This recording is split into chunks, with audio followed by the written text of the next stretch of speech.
I will post the video once as we work through the midterm problems. Okay. I didn't get a chance to go through the market updates, so save that for Thursday.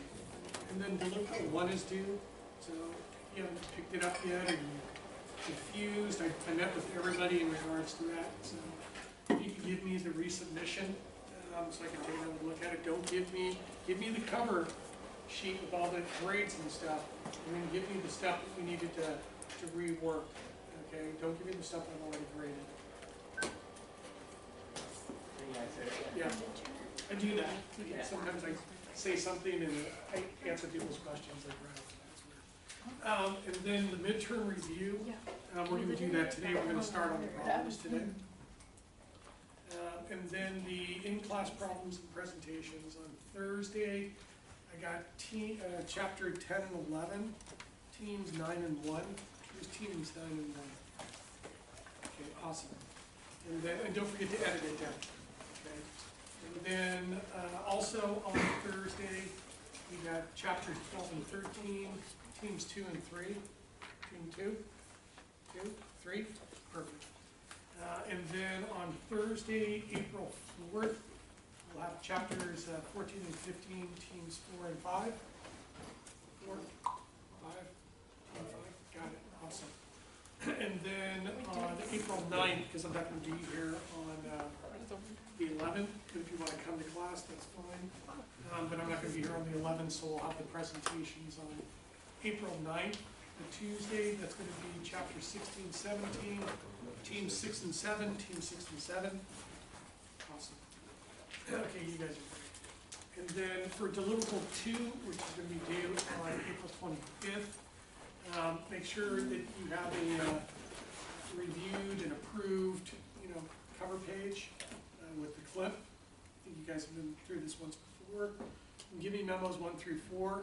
Try to show me some memos on Thursday. If you can give me all 3, that would be awesome. And then I can just scan them really quickly, give you some feedback and start the editing. Or you can come see me in my office hours and I'll sit down with you and show you how to write business quality memos. Okay, unless you already know how to write at the business quality level. But it took me like 7 years to be able to write really well.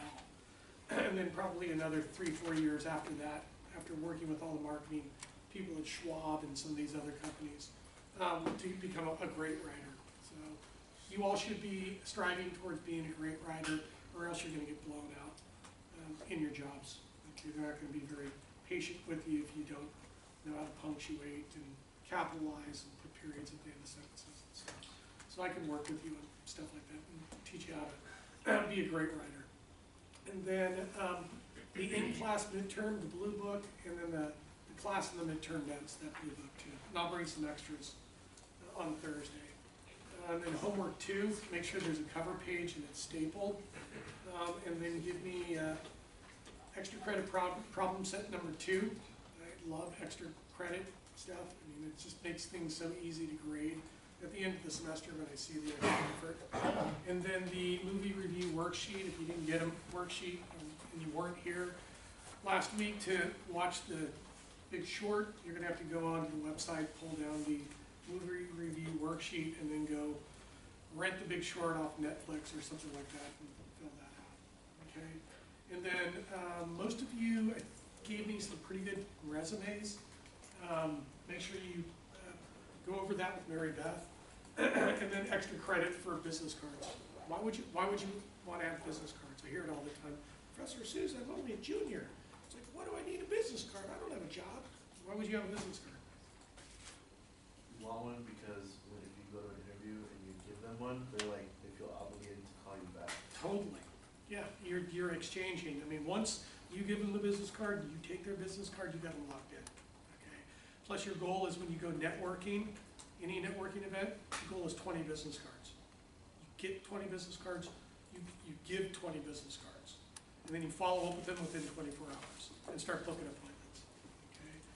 Okay. All right, and then Tuesday, Thursday, April 16th and 18th, that's the Easter break. So I'm giving you a little extra time because I'm not going to be here that Thursday. Okay, so you'll have plenty of time. And then Tuesday, Thursday, April 23rd and 25th, that's gonna be the midterm exams. Same thing, okay? It's just problems right this time around. So you'll have 2 days to work on it. I'll do two review sessions, one on Monday, one on Wednesday, the 22nd and 24th from 12 to 2 in Galileo in the conference room. Okay.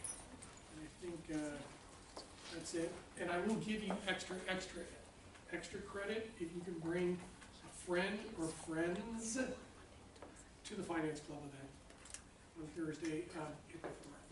Yeah.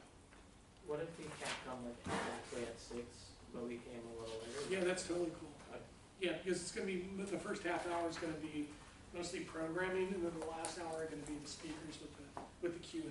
Okay. And if you guys need some flyers to hand out into your classes, I would really appreciate. I want to get at least like 100, 125. Most of these events at the undergrad level, like 25 show up. Okay, I've been running programs for large, real estate organizations for years. I want to have at least like 135 when I throw an event. I like to have a lot of people. Okay, so if you want, you can take some of these, get them out in your seminar, or some of your classes would really appreciate it.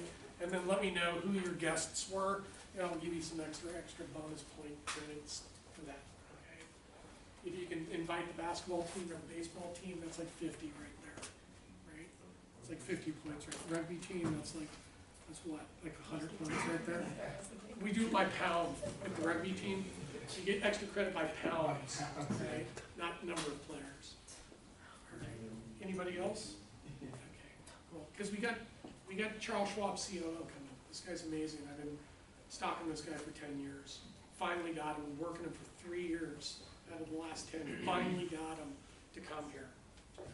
And it's great. And he's going to bring Russell Martin. We all work together at Schwab. Russell Martin's 21 when I basically made him the operations manager for our index services division at 21. Graduated. He was managing 2 data managers, a project manager. He was the liaison between the data science group and the programmers that were programming all the codes behind the indexes. The guy's just amazing. He got his master's here in financial analysis and investment management, went on to do his CFA, went on to do his chartered financial planning, and now he's running the portfolio division for a major bank here in the East Bay. Just amazing guy, really super smart, really super nice too. Okay, everybody clear? I just wanted to let you know that we don't have school on the 22nd of April. Which one's that? Oh, yeah, you don't, do you? So it looks like the review session will just have to be on the 24th then. But I'll be in my office if you have any questions. That Tuesday morning, if you want to come by, I'll be there between like 7 and 9, so I'll be there a couple hours. And I'll be available afterwards too. If you want to come by at 3, into my office, I'll coach you then too. Sounds Okay. And then on Wednesday, I'm also in my office from 8 to 10. That Wednesday, and I'll also be in my office on that Thursday too. So if you want to take advantage of the free tutoring, I'm more than happy to work with you on this stuff. Okay? But it's just math. Most people do really well with math. Most people don't do well on the writing and stuff like that. That is what I found.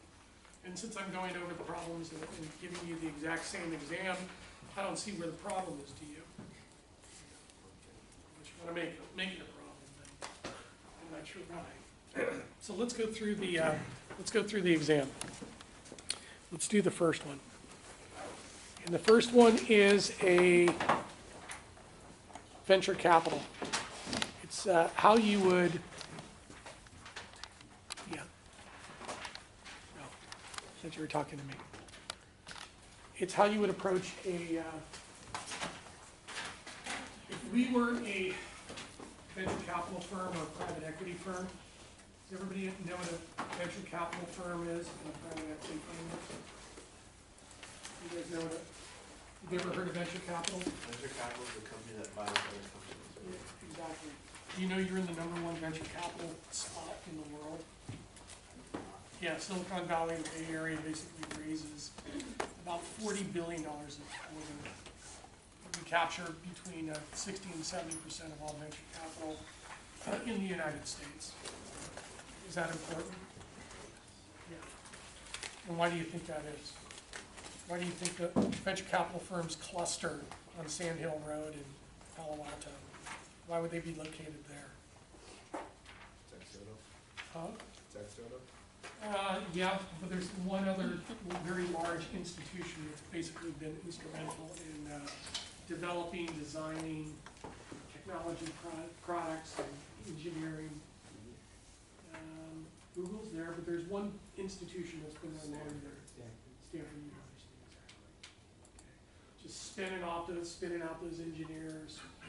You know, San Jose State pumps out like 1,000 engineers, or more. Stanford produces like 500, 1,000 too. So between the two schools, it just beats the engineering that needs to be done for these new products and new product development. So what we are is we're a venture capital firm, or we're a private equity firm. Private equity firms are just like venture capital firms. We raise capital, we find companies, we buy them, and we usually hold them in our portfolio. Where the venture capital firms, they will identify companies. They won't give you seed capital. We have to raise our own capital. We start the firms from the founders, from our families and friends, angel investors that are willing to put up $100 grand or $500 grand or whatever it is. And then we gotta go out and raise another $5 million through a convertible note. We raise capital that way to get our first $5 million. But if we become profitable or we start generating revenue, we can go to venture capital firms and they're going to give us 25 to 50 million bucks. Okay, and maybe do that maybe 3 times. So they'll give us like 150 million bucks. So what's Lyft going IPO at? So I've been basically working with a venture capital firm over the last 5 years. They've been basically injecting 50 million bucks a year to 100 million per year in Lyft. Lyft is now going public this week. What's it going out at? What's the initial public offering? This kind of gives you an idea of the scale, the amount of money that can be made in this venture capital industry. Does anybody know? Can you Google it? Can you figure out what the Lyft's IPO is going to go out at? It says here it's around 20 billion. Yeah, 20 billion. So these guys put in maybe a half a billion, and they're going to raise 20 billion. So they put in a half a billion, maybe a billion. You get 20 billion. Is that a pretty good payoff? Yeah, it's pretty good payoff. Okay, so that's who we are, and we're looking at a firm. Okay? So let's.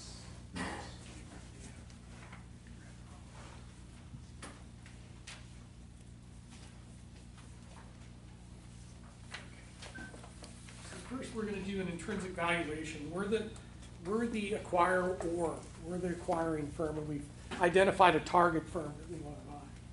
Okay? So this is the first intrinsic valuation. So venture capital private equity case study. We're targeting a technology company acquisition. As we know, there are 4 main valuation methods. For this case study, we are going to use earnings before interest, taxes, depreciation, and amortization, or EBITDA. Right next to that, write free cash flow. Okay? Free cash flow. So we can't use earnings, we can't use dividends. We're going to use EBITDA, okay, as a free cash flow metric to be able to do the valuation on this company because it's pure cash flow. Okay? So you don't have any distortions because you add back the depreciation and amortization. Models we're going to use is perpetuity. We're going to use the perpetuity model not only for the initial value, we could use it for the terminal value calculation. And the Gordon growth model, which we can use for the initial value and the terminal value also. We're going to use the multiple approach. Oh, and they give us three multiples. Okay, these were actually 3 transactions that had actually taken place over the last 12 months. And these are the multiples. Basically, it's the value in which the company was sold for divided by the EBITDA for the year. Will give you an EBITDA multiple. So these are the multiples in which 3 companies sold for over the last 12 months. And we're going to use discounted cash flow. So again, the assumption this is a small tech startup in the software consumer product space being bought by a private equity venture capital firm. Can small tech startups in the software space, can they scale pretty quickly? Yeah. You don't have like manufacturing equipment or any of that stuff. So can you add people pretty quickly Yeah. to the company as you basically blast out your social media marketing campaigns through major social networks to be able to get adoption very quickly and have your company grow from basically 5% per week to 5,000%, you know, where you're adding 80 people per week or maybe 5,000 per month. That's basically what Salesforce did. So you have to be really good at managing that kind of growth. So this company can scale pretty quickly. Our free cash flow this year is 20 million. Our free cash flow growth rate on a going-in basis is 15%. The terminal free cash flow growth rate is 10%. Our expected rate of return is 30%. Our terminal expected rate of return is 40%. Our cash flow, pro forma cash flow growth rates are 40% in year 1, 28, 25, and 15 for year 4. Our target company acquisition price, and this is actually the price in which the seller is selling it at 200 million. And we anticipate, since we're a VC firm, we're gonna hold it, incubate it, nurture it, grow it, and take it public, you know, at some point, maybe in year 5 or something like that.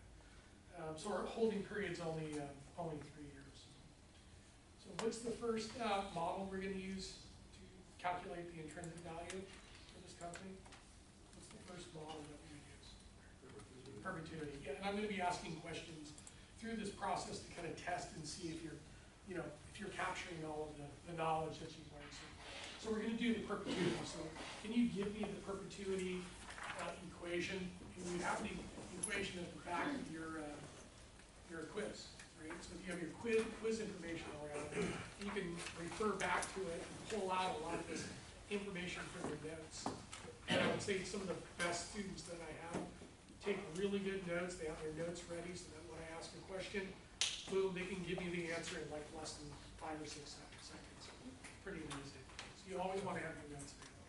So what's the equation for the perpetuity model? Cash flow. What is it? Cash flow will be increased. Yeah, so it's the cash flow over what? I think discount. It's the discount rate, exactly. And what's the other discount, what could it be called too? Could also be called what else? What are we using in this example? And again, all the assumptions are on this page. So what are we assuming? That's the discount rate. What's our discount rate? On here. You gotta look on the page here. You gotta look at the assumptions and dig around. What are we using as the discount rate? We're not using the growth rate.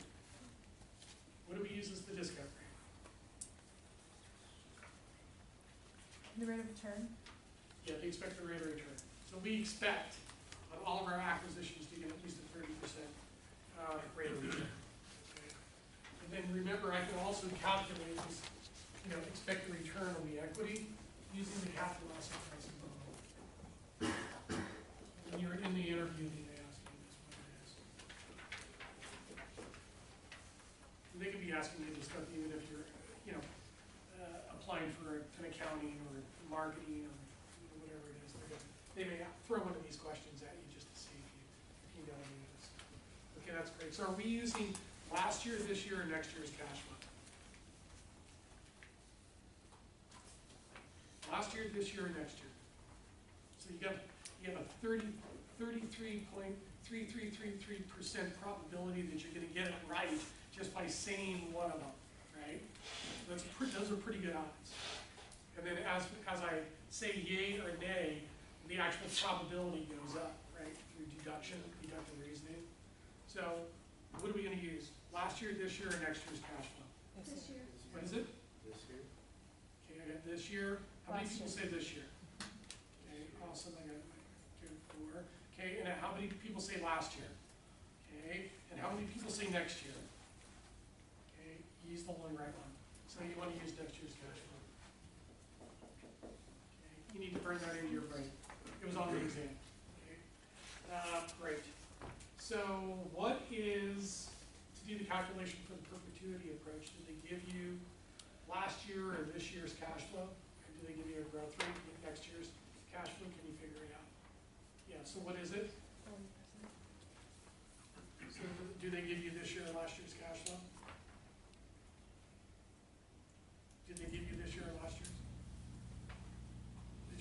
gotta be like, you gotta study this page, because all the problems are set up this way. So once you get through one of them, you'll know where the data is. So, do we know what this year or last year's cash flow is? We know this year's. Yeah, what is it? This year's 40%? Where's the 40%? Is that not what it is? No, I'm looking for the cash flow. 20 million. What is it? 20 million. 20 million, got it. Okay, excellent. So how do I get next year's cash flow? Times 1.44. Got it. That's 1.4. So what's 20 times 1.4?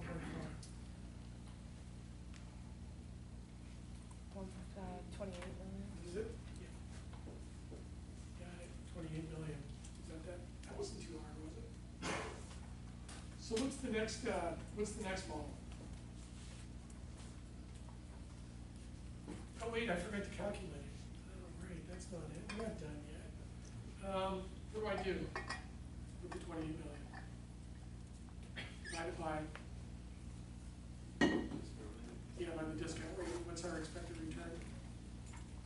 30%. Got it. So what's 28 million divided by 0.3?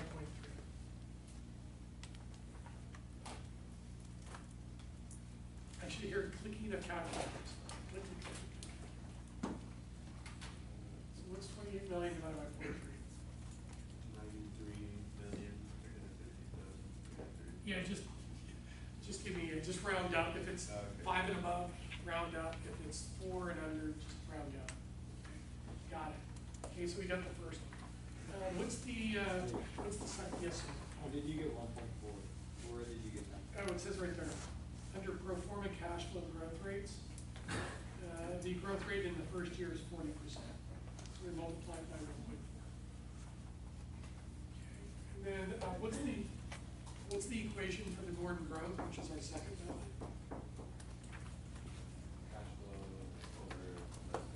Cash flow over Discount rate minus the growth rate. Got it. And what cash flow do we use? Next year's. Next year's, got it. Okay, so do we know what next year's cash flow is? Yeah, and that's this year. What's next year? 28, got it. Excellent. And then what's our expected return? What's our discount rate? 0.3. And then do we have a going in growth rate? This is our initial growth rate. 15% minus 0.15, that gives us what, 0.15. So what's 28 million divided by 0.15?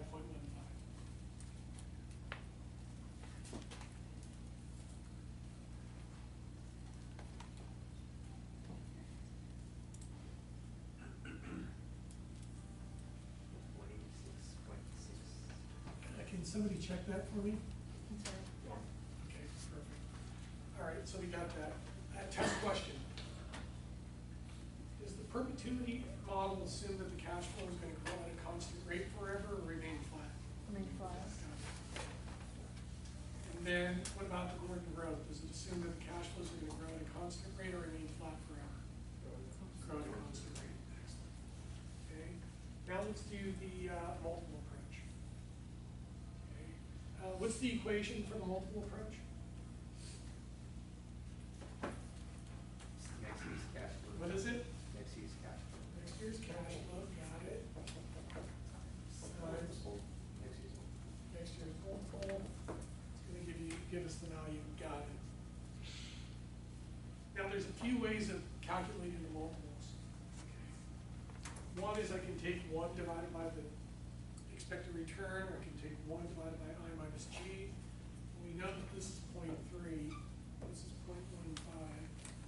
So what's 1 divided by 0.3? What does that give you? I'm manufacturing a multiple here. 3.3. Is it 3.3 times?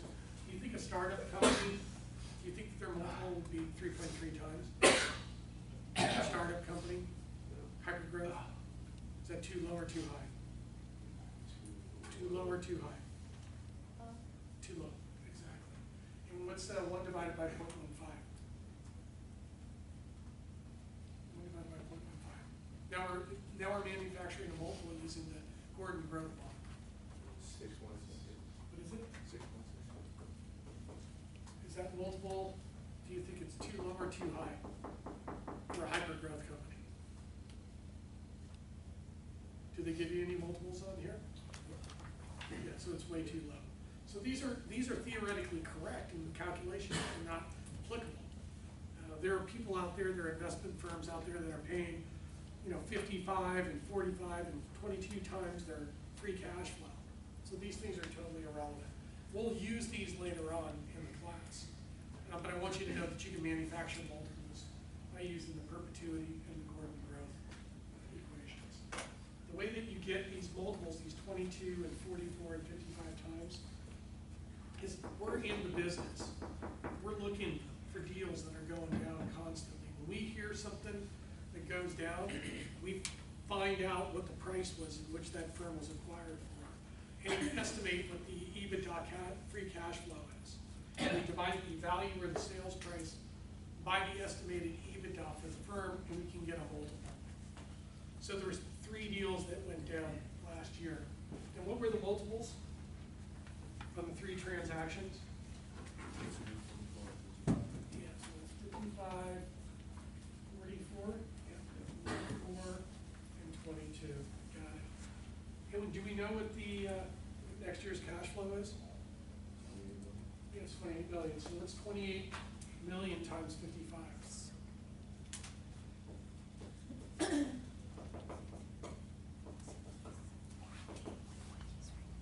Oops. 1.5 billion. What is it? 1.5 billion. 12.5 billion, got it. And what's 28 million, do you have a calculator? What's 28 million times 44? So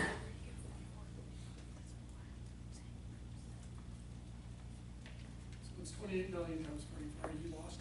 Yeah, I'm just confused if the ones you have in brackets, do they correlate to the numbers that you're writing up there, the 55, the 44, and the 22? No, these were actually comps. These were comparable sales. Okay. These were actual transactions. This is theoretical, okay? Which is Okay. irrelevant, because the Okay. multiples are too low. Okay. So we actually went and did some research and found out that there was 3 deals just like this one done over the last 12 months. And we found the sales price and the value, and we estimated what the EBITDA was and got these multiples based on the transactions. And actually we know, one guy that I know, he worked at Goldman Sachs and he's in private equity now, and he did the deal, and I called him up and it's like, hey Tony, what was the multiple that went down on that transaction? They So- may give it to you, they may not give it to you. So you don't need to write down what's in the brackets on the What text? you should do is know that you can calculate Mhm. multiples using 1 divided by the discount rate, or 1 divided by I minus G. You can manufacture multiples that way. But for a tech startup like this theoretical approach to estimating the multiples is irrelevant. All right. Okay? Because there's people out there, there's investment firms out there that are paying 55, 45 times the free cash flow. So this is what becomes relevant. Okay? And I'll show you later on in the exercise that the multiple is the way to value this company. These are just theoretical ways of estimating the values, but they're not practical. Okay? So what is 44 times 28? 0.2.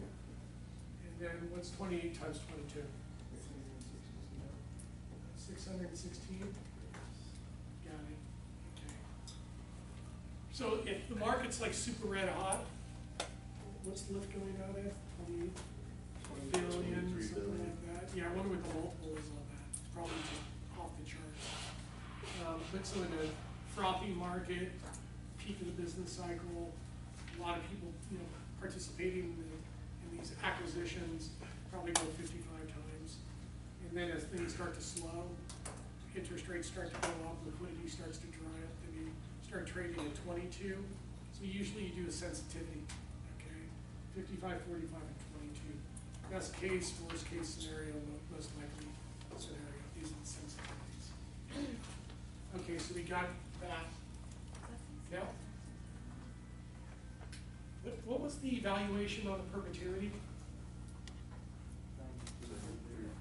93.3. What was the Gordon growth? And then what's the one for the multiple approach? 1.2 billion. These are your data points right here. This is actually what goes down.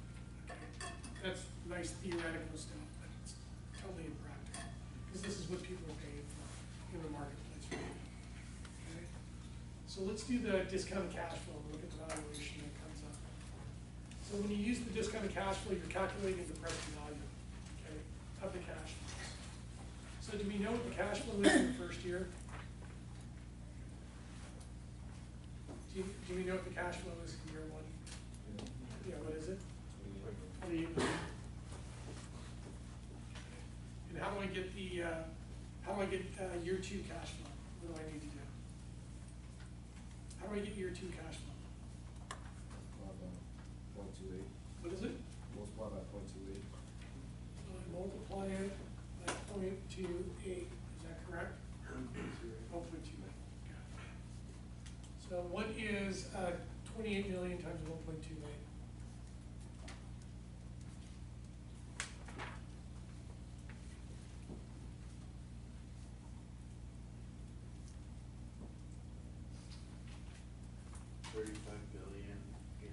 No. What is it? 35,840,000. Okay, got it. So 35.8. Got it, okay. And then how do I get year three? Take that, multiply by 1.25. Okay, and 35.8 million times 1.25. So what do we get for year three? 44.8 million. 44.8, got it. Do we stop there? No. We gotta go one more year. We gotta go to year four. Why do we calculate the year four? What are we calculating with year four? What do we calculate with year four? Year four cash flow, what are we gonna use it for? Terminal value, excellent. So how do I get the year four cash flow? Multiply that by 1.15. Okay, 1.15. So what's 44.8 times 1.15? 51.5 million. What is it? 51.5. Got it. Excellent. All right, now you gotta make a decision. To calculate the terminal value, are you gonna assume that the cash flows are gonna remain flat forever or grow at a constant rate? What? Yeah, why would you assume that the cash flows would grow at a constant rate forever? What kind of company is this? Startup company. It's not a mature company, it's a startup company. So you're gonna use the Gordon growth model.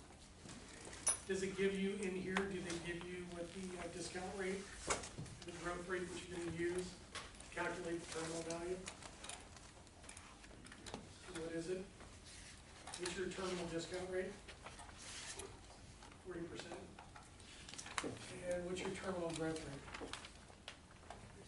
10. Got it. Okay, test question.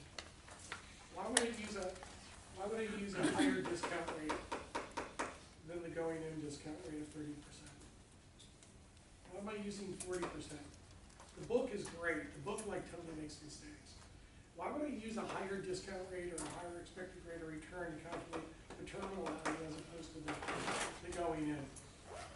Why would I use 30%? Why am I using 40% as the discount rate? Why am I using a higher discount rate? What am I assuming as the underwriter, as the person conducting the due diligence, the person evaluating the investment? Why would I use a higher discount rate? It's gonna continue to grow. Well, that's this. Isn't it gonna be more money for you? What can I perfectly forecast what the firm is going to be subjected to from year four on forever with 100% transparency and clarity? No, and if you can't predict the future with 100% certainty, what's that cost? If you can't forecast the future with 100% accuracy, what's that called? What are you subjecting yourself to? What does this time period look like out here?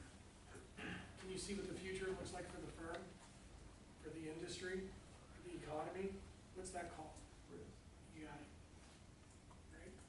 So what you're doing is you're assuming higher risk. So you have to apply a higher discount rate. And it's usually at least 100 basis points difference between the going in and the terminal. So I'm assuming a higher risk in the future because I can't predict.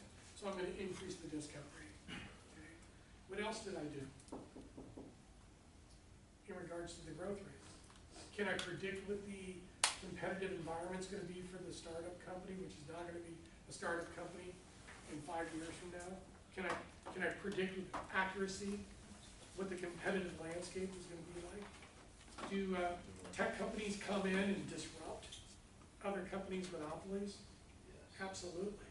So would I assume the growth rate in the future is going to be lower than the growth rates that I applied within the first 3 years? So I'm going to take it down. All right. So what's 51.5 divided by 0.3?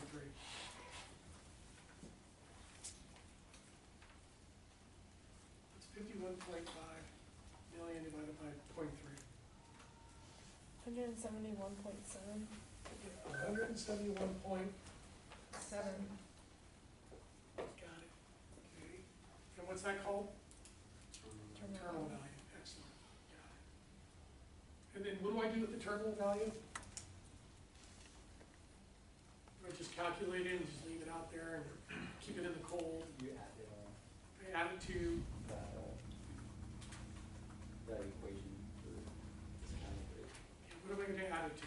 What do I add the terminal value to? I kind of already have it up there, right, from the last class, so if you kind of look at the lines, you can kind of figure it out. So what do I do with the terminal value? You add it to your present value? I don't add it to the present value, but I add it to what value? Correct? What year? Year 3, exactly.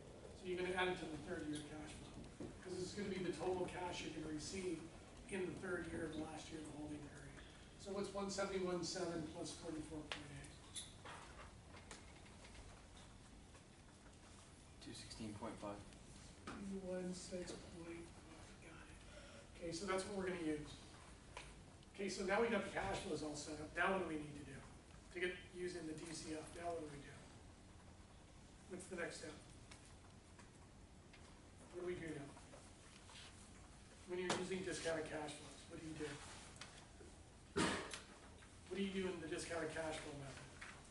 Multiply 1 plus the discount. Yeah, the discount factors, that's why they call it the discounted cash flow method. Got it. So what's our discount rate? What are we using? What is it? What are we using? What discount rate are we using? 0.3. What is it? 0.3. Yeah, 1.3. And what's 1.3 to the 1? 1.3, got it. And what's 1.3 squared? 1.3 squared. What is it? 0.09. No. 1.3 squared. 1.6 what? Got it. And then what's 1.3 to the 3rd? 2.197. 2.2. Okay, got it. Now what do we do? Divide. Divide. Wait, 216.5 divided by 2.2. Okay. So what's 216.5 divided by 2.2?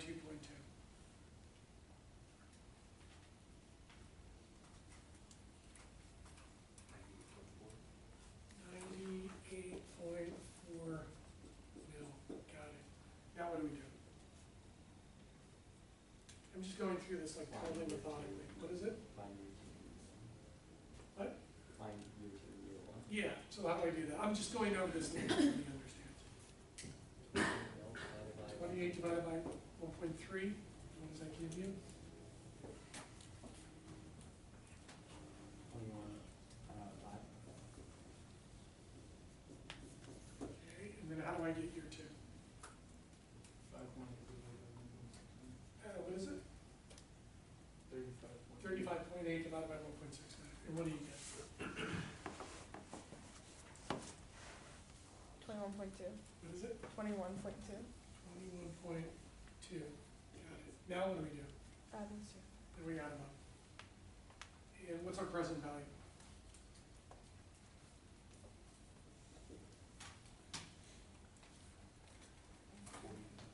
What is it? 141.1. All right, 141.1, 186.6, 93.3. They're all kind of close to each other, aren't they? This one.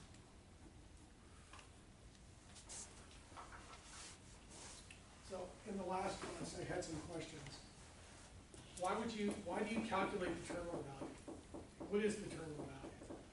The assumption is that the cash flow is going to grow to the end of the year 3, which is really the beginning of year 4. Okay? And then what you have to do is you're going to take that, capitalize it to get the terminal value. Why do you calculate the terminal value? Well, this is your holding period right here. Okay? So these are basically these 3 cash flows right here is this right here. But I don't have time to go out and forecast out these cash flows for 10, 20 years. What'll happen is, if I forecasted this out, these discount factors are going to get so large that the present value of the cash flows are going to collapse into an asymptote. Okay? So they're going to collapse. But I have all this value right here that's not being measured within the discounted cash flow equation. So by taking the terminal value, you capture this piece right here, and you take it, and that becomes the terminal value. So the terminal value calculation basically allows you to capture this piece right here, and then add it to the 3rd year, and then discount it. That's kind of the theory. That's why you want to get all of your growth rates and get all of your money up front in the first 3 years of your discounted cash flows and cash flows, because the discount factors are smaller. Further out, the discount factors are larger, and the present value of these cash flows are smaller. It also asks you, using perpetuity Gordon growth multiple, what is the intrinsic value of the target company? Well, we already figured those out.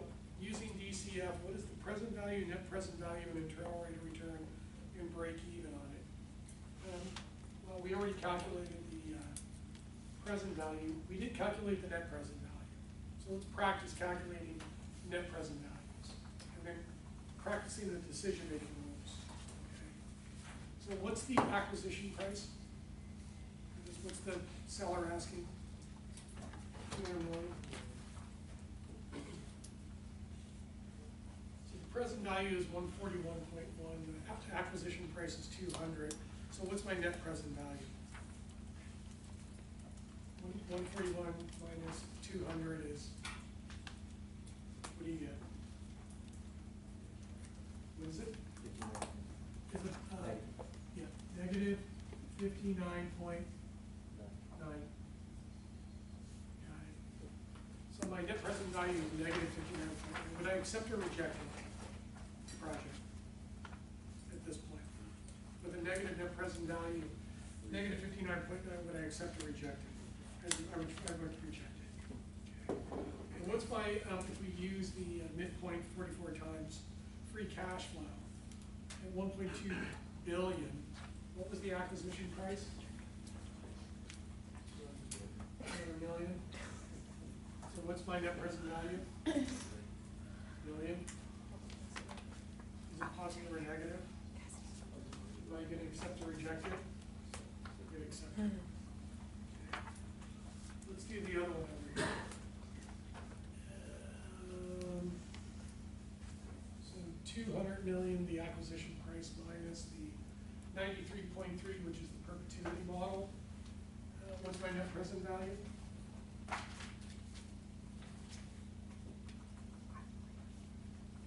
What's my net present value? Negative 200 minus positive 93.3.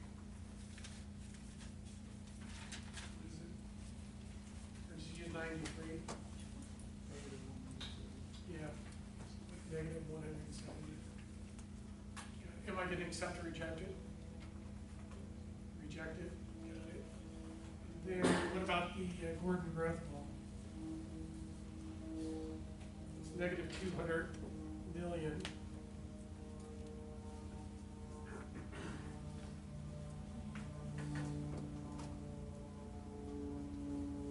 So what's 200 minus 186? 13.4. 13 what? Point four. Is it positive or negative? Negative, are you gonna accept or reject it? Reject it. Got it. So quickly, that's how you get that. Okay. And also remember that when the net present values are negative, your internal rates of return are less than your weighted average cost of capital or your expected returns. And I'll go through that in a minute. Okay. So when you have a negative net present value, your internal rate of return is less than your expected return.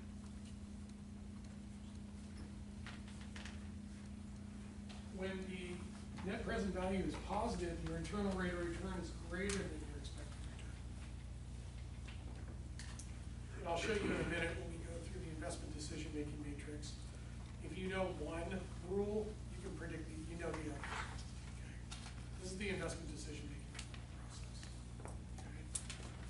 All right, so let's do that. Let's move the camera over there and do the investment decision-making matrix.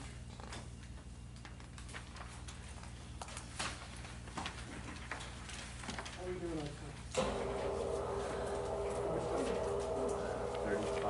35 minutes. We'll get out a little early. So what you need to do is you need to write this up. So set up the box right now. So here's set up the table. Okay. This is the decision rule right here, the investment decision rule. Right here, and I'll walk you through it, or I'll walk you through it now. So present value is greater than the price. Present value equal to the price. Present value less than the price. And then you can put the line underneath it. And then underneath that, we have net present value positive, net present value 0, net present value negative, and then put the line in. The next, you're going to have internal rate of return is greater than the expected return. The internal rate of return is equal to the expected return, and the internal rate of return is less than the expected return. And then down here is the break even. So usually what we'll do is whatever our acquisition price was, we'll divide that by the first year. And then we'll subtract out the first year's cash flow, then the second year's cash flow, then the third year's cash flow. The question is, when do I break even on the acquisition price? How many years of cash flow does it take for us to break even on the acquisition price? So break even is less than 3 years, equal to 3 years, and greater than 3 years. Tech investors would love to get their money back in a year or less. That's pretty aggressive. Tech investors and other types of investors will wait up to 3 years to get their money back on the cash flows. So 1 year and 3 years, 3 years basically the benchmark. That's what we were using at Schwab when we were buying companies. We were using a 3-year break even. Okay, how many years would it take to break even on the acquisition price based on the number of years of cash flows? Okay. And then what we're going to do is we're going to walk through 4 iterations. Okay, 4 iterations of decisions. Because I can go, to the investment committee. We can go to the investment committee. We've underwritten this deal. We go to the investment committee, and the investment committee goes to us, and we go, hey, we got negative net present values. Our internal rates of returns are less than our cost of capital. The break even's more than 3 years. Our recommendation is to reject the project, not investing in the firm. What do you think the senior level executives are going to say when you spent 3 months underwriting a deal to come back and reject it? Do you think they're going to be happy? No, because they just basically spent $1 million on salaries and everything to underwrite this deal, and you come back and you recommend it being rejected. Well, it may be Maybe the economics do not justify the acquisition.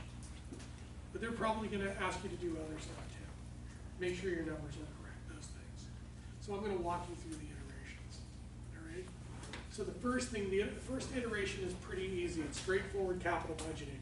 And again, this will all make more sense to you if you read chapters 10 and 11. So what we're gonna do is we're gonna play a little game here. I'd like to play Larry's Finance Sing-Along. Has anybody ever been to the Castro Theater in San Francisco and gone and see the Sound of Music Sing-Along? No? It's really fun. I mean, if you like musicals and stuff like that.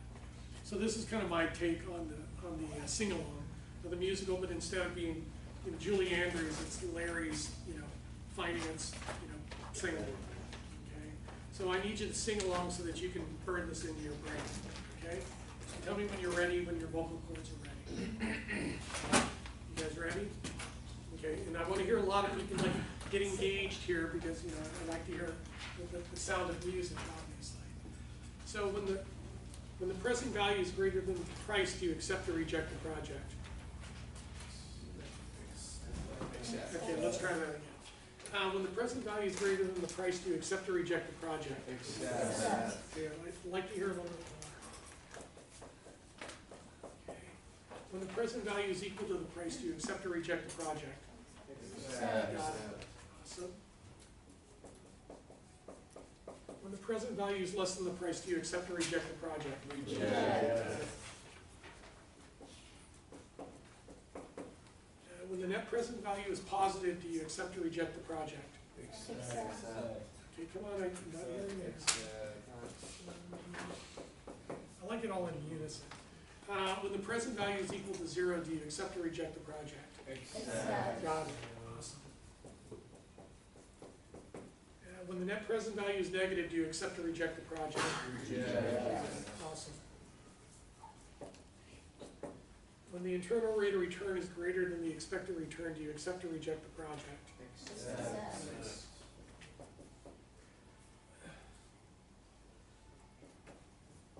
Okay. When the internal rate of return is equal to the expected return, do you accept or reject the project? Accept. Oh, it's so weak. My last class was just screaming at me. You were taking advantage, screaming at me, I guess. They like screaming at me. And then when the internal rate of return is less than the expected return, do you accept or reject the project? Reject. Awesome. When the break even is less than 3 years, do you accept or reject the project? Accept.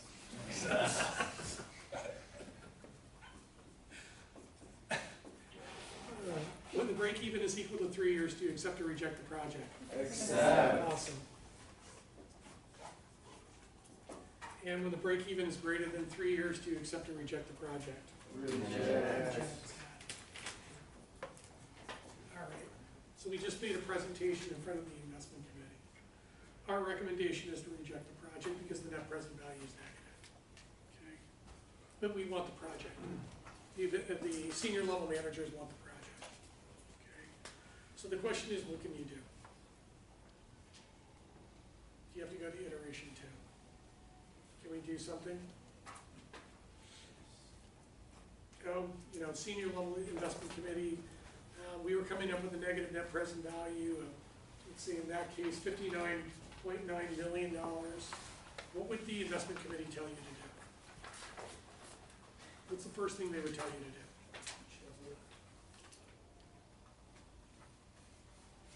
How can I get, well, that's actually the third thing they would do.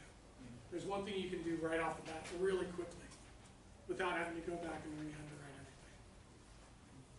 What can I do? If I get a negative net present value of 59.9 and the acquisition price is 200 million, what can I do? What? What can I do? Can I go back to the seller? Yeah. Yeah, and what would I ask for? A lower price in what amount? $59.9 million. You need to write that down. You need to write it down. It's important. It's the first thing you do. You're getting a negative net present value. First thing you do is you go back and you renegotiate the price. down in the amount of the negative net present value. What do you want us to write down? You need to write down that if you come up with the, if you have a negative net present value, you go to the investment committee and you say, we need to reject the project, and the investment committee says, no, we want this company, what's the first thing you do? You renegotiate the price, up or down? Down, by what amount? By the negative net present value. Okay.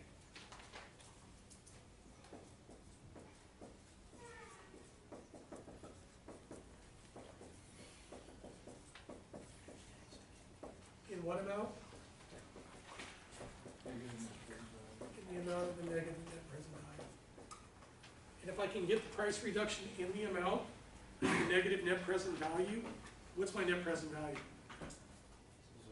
Zero. My MPV equals 0. And if my MPV is 0, do I accept or reject it? Accept. I accept it. Has anybody been in any negotiations before? Salary, car, marriage, any of that stuff? Does the seller always give you the price reduction in the amount of the negative net present value so you can get to a 0 net present value? No. So the first thing you're going to do is you're going to ask for a price reduction in the amount of the negative net present value. What happens if the seller says no? The price is the price. Then you got to go to iteration 3. And what was iteration 3? Yeah, you got to go back and you got to recheck your assumptions.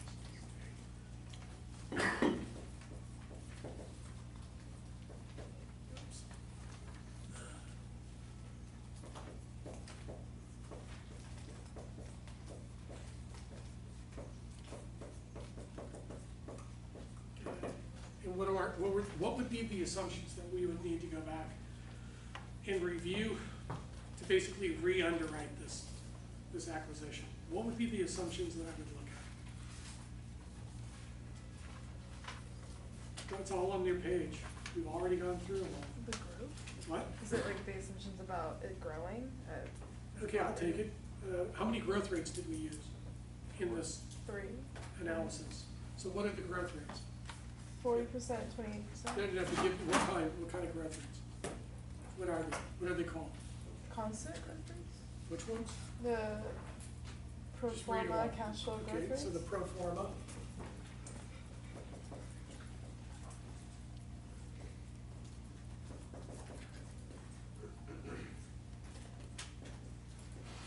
So the pro forma cash flow growth rates, these over here. Right? Right? These here. So if I revise these up, what happens to my present value? If I revise these growth rates up, what happens to my present value? They go down. If I revise these cash flow growth rates up, Oh, they'll go up. what happens to the present value? They go up. What happens to net present value? Goes up. What happens to the internal rate of return? Up. What happens to the break even? Goes up, down, up, down. Business, school, life, it's just a game. There's rules. Terminology. You learn the rules. Okay? Up, down, up, down, up, down. You learn the rules, you're totally successful. You try to make your own rules, that might actually work too. But most people that are successful making their own rules know the rules. Okay? It's just a game. You gotta know the terminology, you gotta know the logic. Okay? All right, excellent. What other factors would we review to re-underwrite this project? Expected rate of return. You have expected returns. And how many expected returns do we use? 2. 2? Which were they? The discount rate and The going in and the terminal. Got it. Now, if we increase the discount rates, if we overestimated the discount rates, what happened to my present value? It went down, okay? So if we overestimated the expected returns, when we revise the expected returns down, what happens to the present value? Goes, if I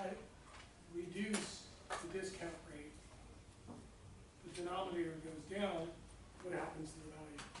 If this goes down, this goes up. If this goes up, this goes down. If this goes down, this goes up. If this goes up, this goes down. Exactly. Okay, it's again. Okay. So we overestimated the expected returns. But the terminal discount rate and the going in discount rates. What else? What else? Is there anything else there we could have over or underestimated?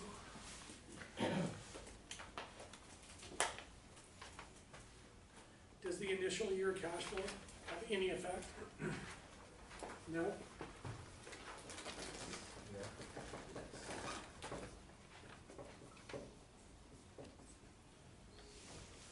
Over here, this 20 million.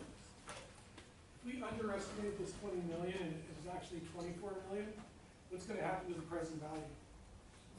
It's gonna go, how does that work? So if I underestimated the 20 million and it's actually 24 million, and I grow them out into the future, aren't these gonna be larger? Yeah, so if I underestimated the initial cash flow, and we go back and no, it's not 20 million, it's actually 24 million, what's gonna happen to the present value? It's gonna go up, what's gonna happen to the net present value? It's gonna go up, what happens to the internal rate of return? It goes up, what happens to the break even? Exactly, you guys got it. Okay. You're getting it. It's a game. And I usually don't mess with the holding period. Some people would look at that, but that's mostly it. Obviously, what if we underestimated the multiples? And we found out that there was deals that just came out over the last 2 days with multiples a lot higher than the multiples that we were using.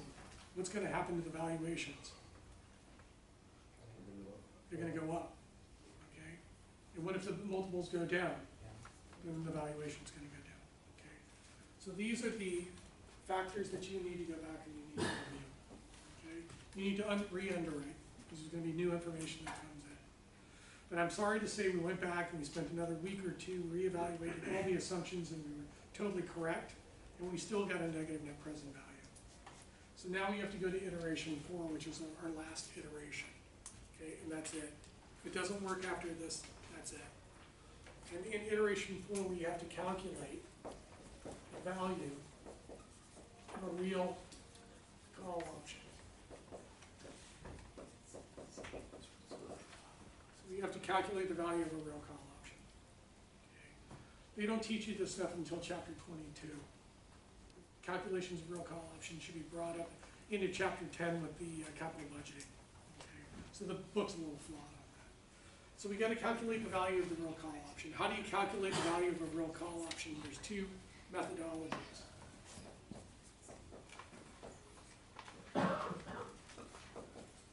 It's called the Black-Scholes model. Okay. How many people are going to go on and do a master's degree, either in finance or an MBA? You're going to be learning this stuff. Okay. There's also the binomial tree.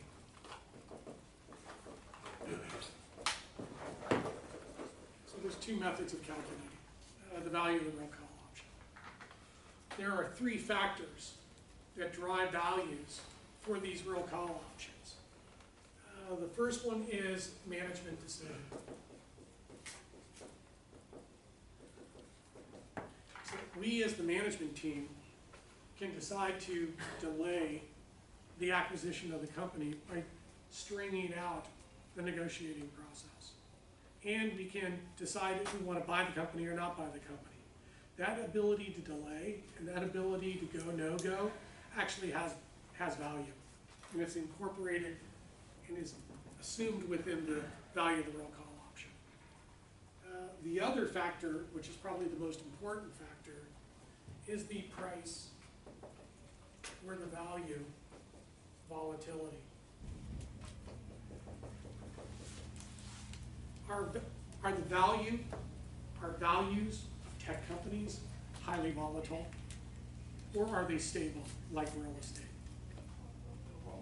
They're very volatile because of the cash flow expectations are all over the map.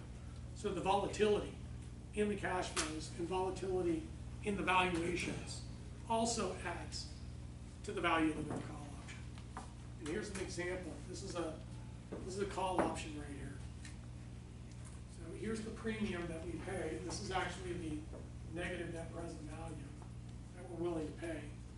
It's the premium. We're willing to overpay, under the assumption that over time, the value of the firm is going to increase beyond the purchase price. So we're going to be in the money at some point in time. But tech companies, the valuations are extremely volatile. Lyft and Uber, right? So the volatility itself could allow us to be significantly in the money, and are willing to pay a negative net present value, overpay for the company, under the assumption that the volatility and the valuations at some point in time, we're going to be in the money. The Uber Lyft people are laughing all the way to the bank. Okay. And then the last element that adds to the value of the real call option is time.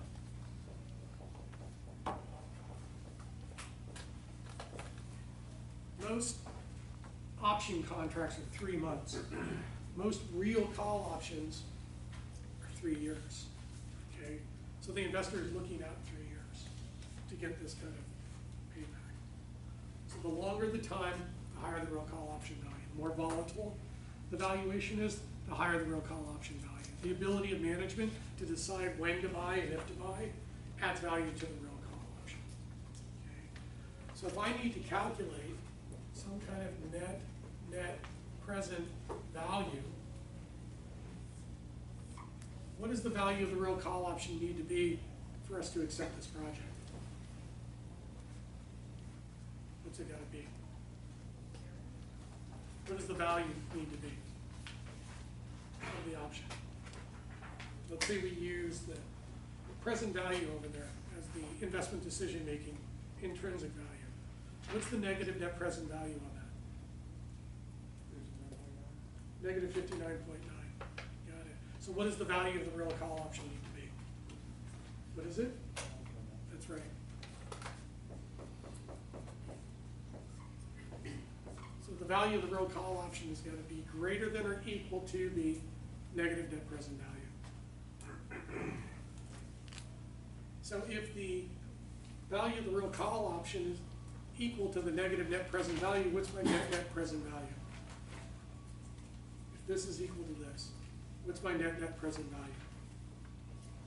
If this is equal to this, what's my net present value? 0. Do I accept or reject?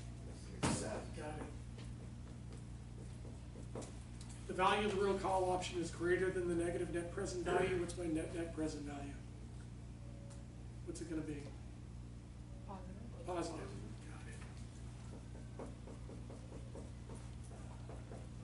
And am I going to accept or reject?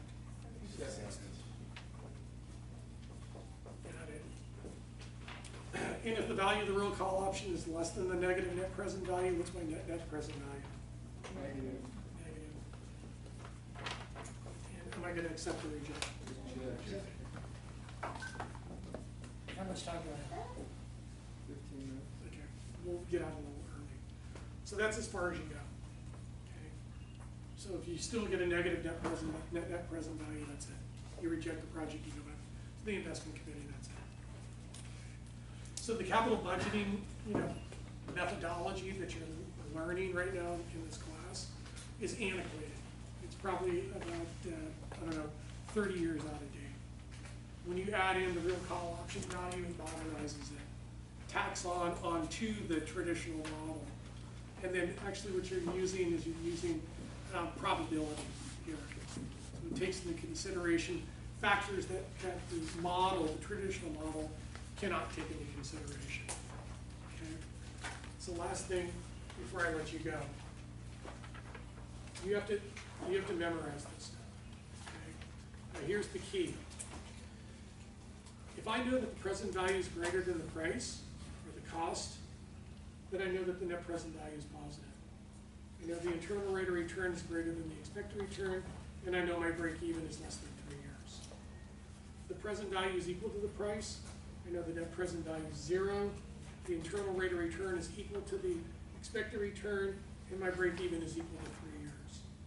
If I know that the present value is less than the current price or the cost, I know that the net present value is negative, I know my internal rate of return is less than my expected return, and I know that the break-even is more than 3 years. So that's all you need is one of these to be able to know the other three. You know one, you know the other three. You know one, you know the other three. So when you're sitting in a meeting, they may be talking present values, net present values, internal rates of return, break-evens. This stuff should be going into your head because you're going to switch and start talking. Like they're going to be talking negative net present value or internal rate of returns less than our cost of capital. The break-even's got to be greater than 3 years in that case. So why are we doing it? Okay. So it's just becoming more fluid. So I think this is one of the most important things to take away from this, is the investment decision-making matrix. Okay. And we'll go over this, a bunch of times. We'll do that on the next one. Tech firm, we'll do a couple securities, values of securities, and values of real estate. And as you can see, the investment decision-making matrix is on the table. And on the exam, you don't need to do the investment decision-making matrix every single time. You got to do it on the last one, but you can just walk me through the iterations and the decision rules for iteration 1, 2, 3, 4. Okay. All right. Awesome, everybody. I'll see you on Thursday. And if you read chapters 10 and 11, this will make sense. All right, Cassidy.